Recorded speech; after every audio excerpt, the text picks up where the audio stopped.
এখানে আমার ওয়াজের দরকার নাই, পেন ড্রাইভের মতো যদি খোলা যেত, এটা পেন ড্রাইভের মতো শুধু স্ক্রিনে লাগায় দিতাম, হাজারো কান্না হাজারো হাসি এখানে লুকানো আছে। আমরা প্রবাসে চিনি, মানুষের কান্না আমাদের এখানে লুকানো আছে। প্রবাস বড় শান্তির জিনিস না, বড় কষ্টের জিনিস যে প্রবাসে ছিল। কবির কথাই সত্য। হায় হায়, ঈদের দিন যখন আসে तो प्रवासी बोलते थे ईद के दिन सब मिलेंगे अपने अपने यार से, मैं मिलूंगा दर्द गम की पत्थरी दीवार से। प्रवासी যখন ঈদ আসে না, হায় হায়, আজকে তো ভিডিও কল। আপনাদের নোয়াখালীর কাহিনী আমার মনে আছে। আমি হজে ওমরায় গেছি, তো চলে আসবো, ট্যাক্সি ভাড়া করছি, চেহারায় বোঝা যাইতেছিল না কোন দেশের।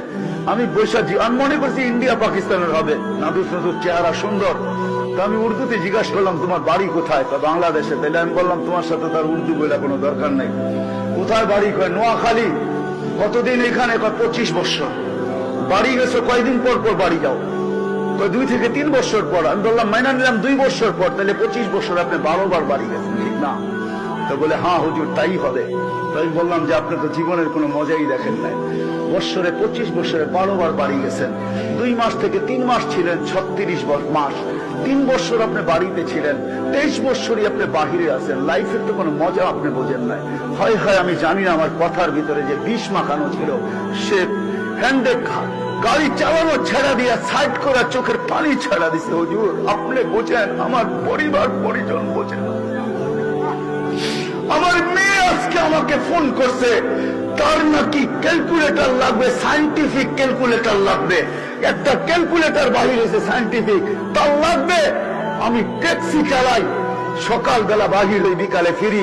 পোশাকটা আমার নিজের হাতে ধুইতে হয়। কখনো আমি এমন ক্লান্ত হই যে ফ্রিজের ওই ঠান্ডা খাবার খাইয়ে ঘুমায়া পড়ি। মা বাবা সন্তান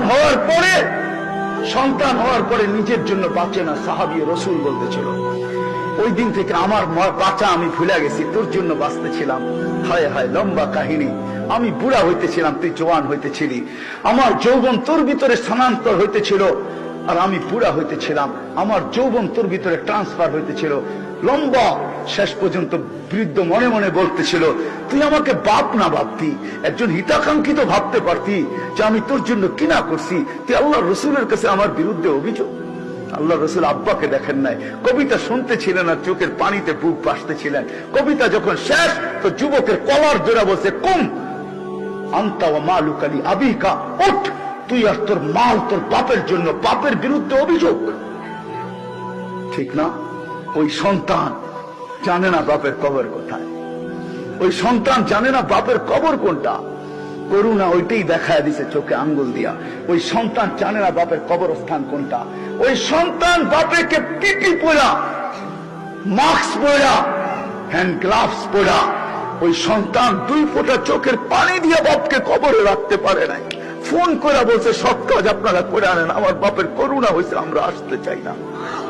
হায় হায় হায়, এটার নামই দুনিয়া। আল্লাহকে চিনতে হইলে আল্লাহ আল্লাহ রসুলের গোলাম হইতে হবে। রাজি? ওয়াদা পাক্কা? যুবকরা বুঝাইতে